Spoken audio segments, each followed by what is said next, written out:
بسم الله الرحمن الرحيم. الحمد لله رب العالمين والصلاة والسلام على أشرف الأنبياء والمرسلين دمانتي.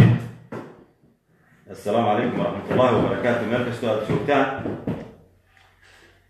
maanta taariikhda waxay 13 bisha 12 2017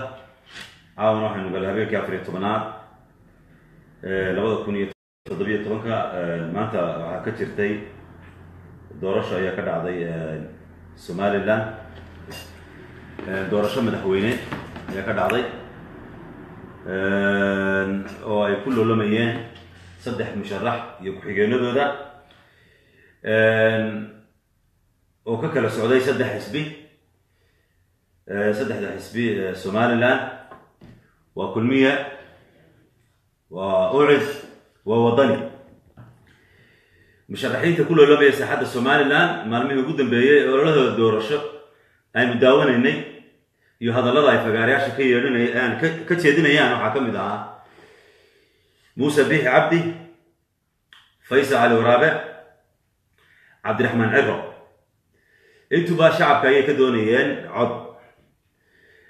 mowduucaas ayay maanta insha Allah ka hadli doonaa ku saabsan doorashada kadib ayay u gudagali doonaa طبعا waxa weeyaan barnaamijkii baraha ay bulshada ku xidhiidho Somaliland hakad ayaa la geliyay inkastoo aad daawanaysaan hadda oo aad Facebook naga daawanaysaan haddana yani guud ahaan dadka hakad ayaa laga geliyay farsamaan adeegsanay inaan Facebook aygu noo shaqeeyo Twitter ku noo shaqeeyo insha Allah waxa weeye xiriir joogto ah naga heli doontaan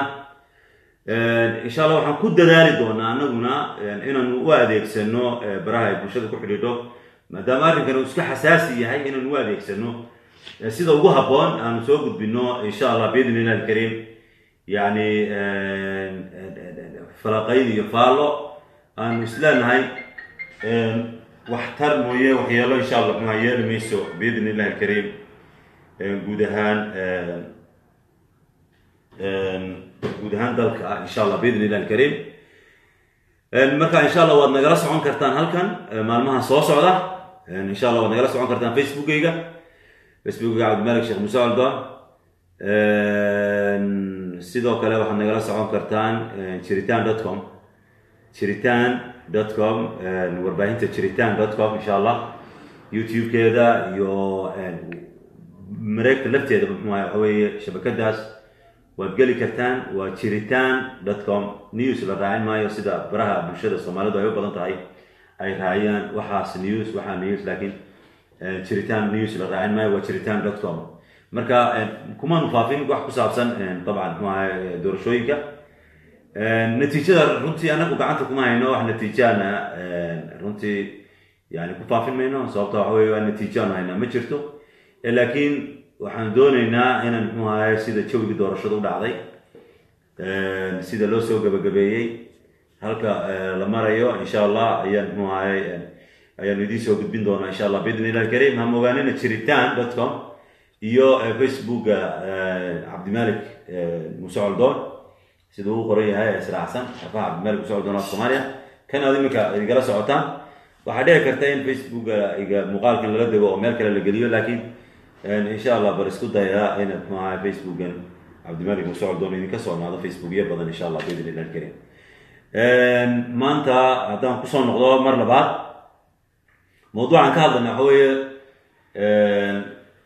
يعني doorashooyinka Somaliland kadib ayay ka hadlaynaa طبعا maanta doorasho ka dhacday saynu sheegnay waxa weeye doorasho yani ballaaran ayaa dhacday oo ka dhacday dhammaan gobolada iyo magaalooyinka xarumaha gobolada iyo degmooyinka iyo dhammaan goobaha loogu talagalay in laga codeeyo ayaa dhacday marka runtii yani magaalada Burco aan ku suganahay hadda yani waxa weeye waxay ku soo dhamaatay jawi nabadgelyo waana ta ugu muhiimsan yani in jawi nabadgelyo la helo koor intaynaan helin musharaxa guuleysan doona yani waxa weeye jawi nabadgelyo ayay u dhacday waa ilaahay mahadi haddii ay jawi nabadgelyo ku dhacday runtii waxa weeye goobo kala duwan inkastoo ay koobnaayeen goobahan tagnay haddaan nahay jiritaan runtii waxaanu arkaynay dadku inay si fiican u codeynayeen goobahan gudaha u gallayna waxa weye waxaanu ka arkaynay in si fiican loo shaqaynayay inay dhalinyarada ka socda guddida doorashada inay si fiican u shaqaynaysay oo ay isku dayeysay inay muxuu ahay dadkan ay u dedejiso runtii way dadaalayeen gelinkii hore xoogaa waxawey dadku way isku badnaayeen dadku way degdegayeen oo dadku waxay jecel yihiin inay markiiba codeeyaan oo ay ka tagaan qof kasta wuxuu doonayaa yani cajal insaanka degdeg buu ka abuurayo markiiba inuu codeeyo oo uu ka tawakalo marka runtii waxa weeye gelinkii hore aad bay ciriiri ahayd lakin gelinkii dambe saacadihii dambe markii duhurka ay soo gaadhayba ilaa iyo maqribkii way soo yaraanayn dadku yani goobaha qaar baanu tagnay maqribadiiba ay muxuu ahay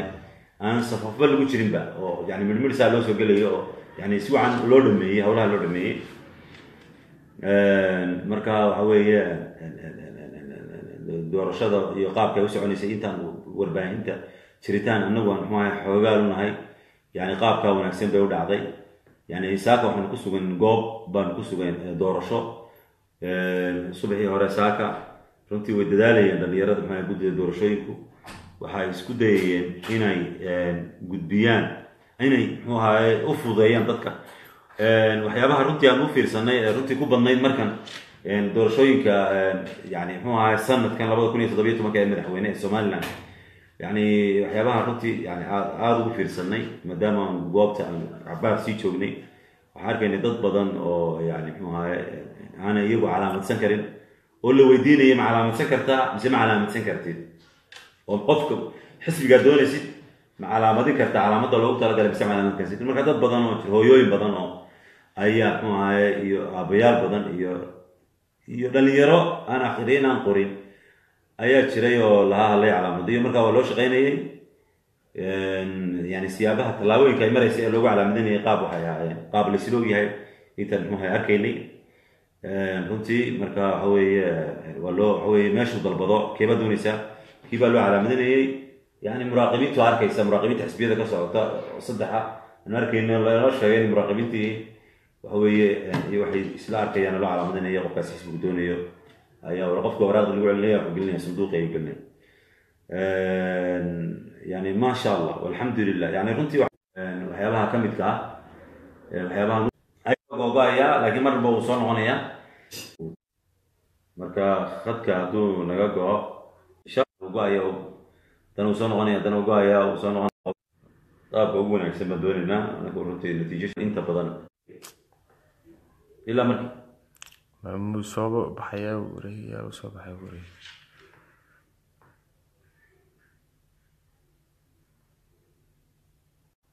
khadkii waa la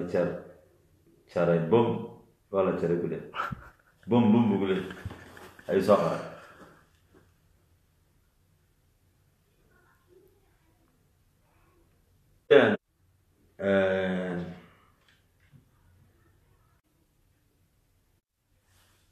ها والله مغلابي لأن لكن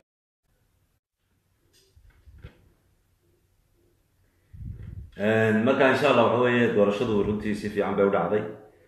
sidii ugu wanaagsanaa bay maxaa u dhacday intaan ka war hayno ilaa iyo hadda runtii xog badan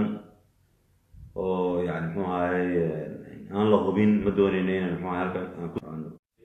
waxaa ka mid ah inay ahayd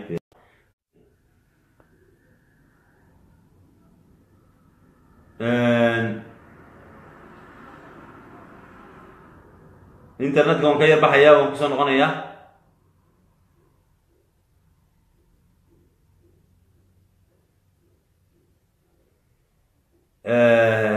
waxa weeye waan ka baxaya waan muxuu ahay waxa weeye waan soo noqonaya insha allah biidni illahi karim qaar baan kusoo taliyey inta yidhahdeen ka baxo kusoo noqo marka waan usoo laabanayna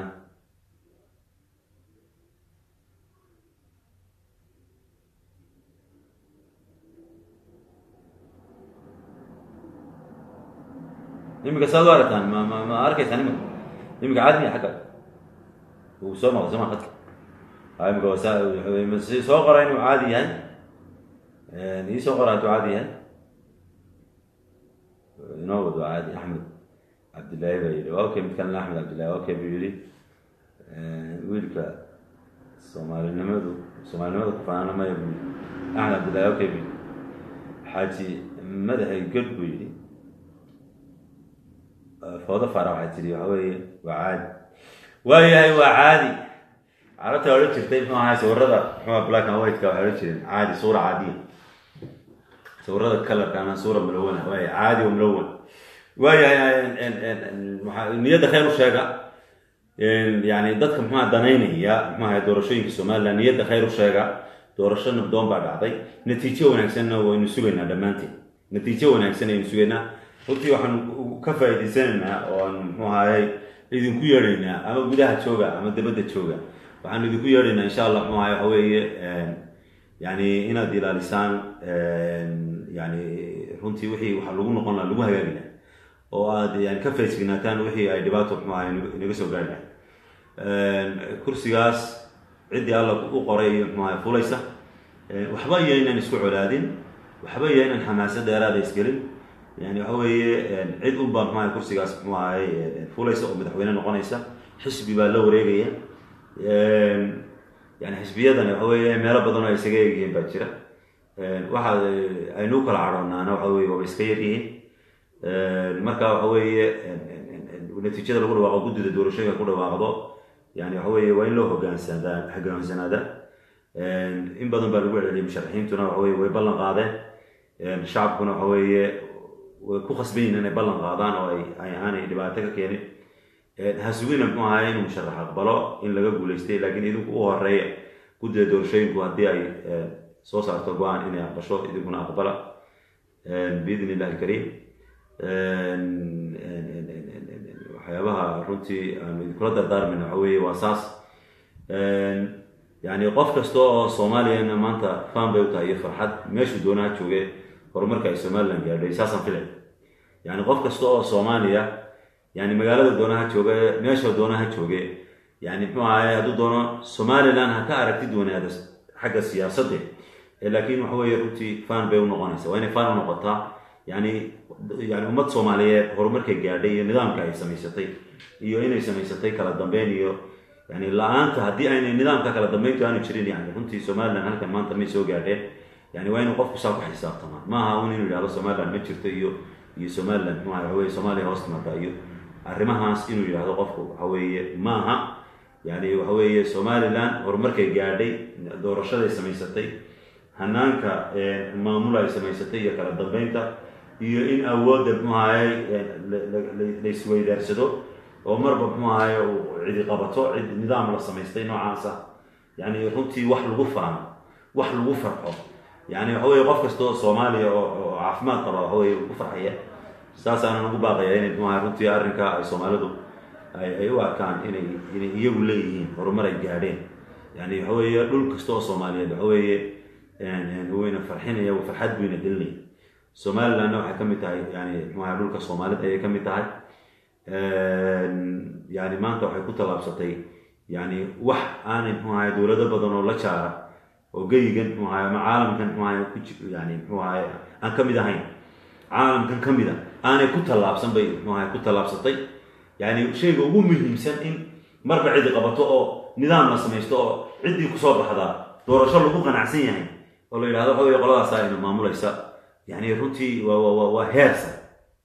sare marka waxa weeye taa waxa weeye ha la ogaado farxad bay insha allah inoo tahay haddaan usoo noqdo mar labaad waxaanu ku sugannahay magaalada burco ee xarunta gobolka togdheer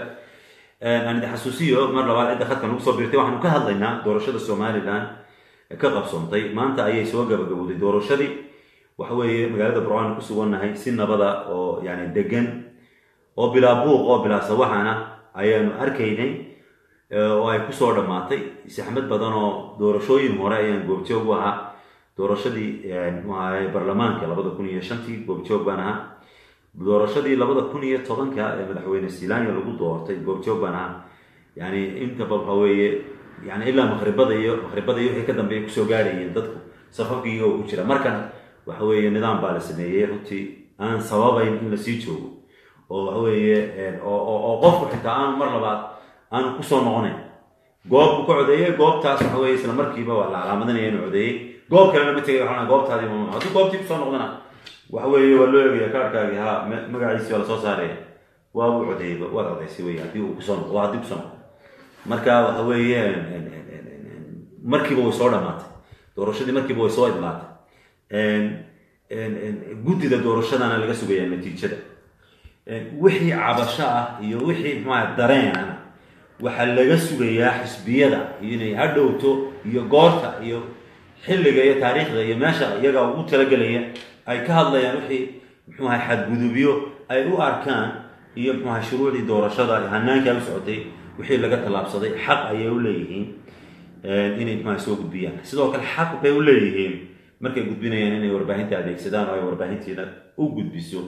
yani muxuu ahay wixii ay ka cabanayaan marka waxa weeye taas iyaga ayay u taalla qolada muxuu ahay xisbiyada loolamaya yani uma taalo muxuu ahay dadweynaha in badan uma taalo dadweynaha inay muxuu ahay kugu mashquulaan dadweyne waxa weeye khaasatan dadkii daneynaya doorashada somaliland 3 madaxweyne ayaad kala doorateen oo aad kala doonayseen aad u loolamayseen sidaa doontaan baad ku taageertaan oo wejigaa doontaan baad ku taageertaan markaa natiijada insha allah suga waxaanu kale u sheegaynaa dadka muxuu ahay ku taxan oo bayska nimka daawanaya cabdimalik sheekh muuse cabdon intan hordhac baanu insha allah idiin sheegaynaa inaanu joogno oo facebooka aan anaku joogno oo waxa weeye oo aanu soo geli doono annaka oo dadaal ku bixinayna inaanu yani wixii ummaddan dejinaya ee wanaagooda muxuu ahay ka shaqaynaya muxuu ahay sida wanaagsan yani ayaanu isku dayaynaa runtii yani u adeegsan mayno muxuu ahay baraha bulshada waxyaabihii guddidu muxuu ahay ka cararaysay ee ahaa in la sii sheego waxyaaba muxuu ahay dhiila iyo dhibaato iyo musiibo iyo waxyaaba maaragtay muxuu ahay yani dacaayado aan xaqiiqi ahayn inuu adeegsano runtii yani noogamadin baran yani horena noogamadin baran inaan muxuu ahay wararka noocaasa faafina asalka iyagaba waxa weeye waxaad nooga barateen inaan insha allah waxa weeye ummaddan wanaageeda iyo xaqiiq ku salaysan inaan muxuu ahay insha allah faafino markaas saasaan muxuu ahay insha allah ku dadaalayna waxaad nagala socon kartaan oo kale oo aan weli aanan wax akhbaara gelin ku saabsan doorashooyinka somaliland barta www.chiritan.com www.chiritan.com baad ma insha allah nagala soconaysaa waxa weeye chiritan nagala socda insha allah bidin karim waanu idiin soo gudbin doonaa jiritaan iyo waxa haddaan halkan ku qoro jiritaan si ay dadka qaar baa koranaya ingiriisi mise waa dadka ingiriisi baa laga soo taago waxay koranaya ma af ingiriisi ku qorantay mise baa mise af soomaaliya oo inagu maxaynu ku hadalaa ingiriisi ku hadalaa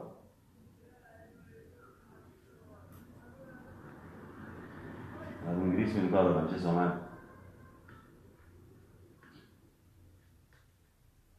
بالفعل هذا يسوي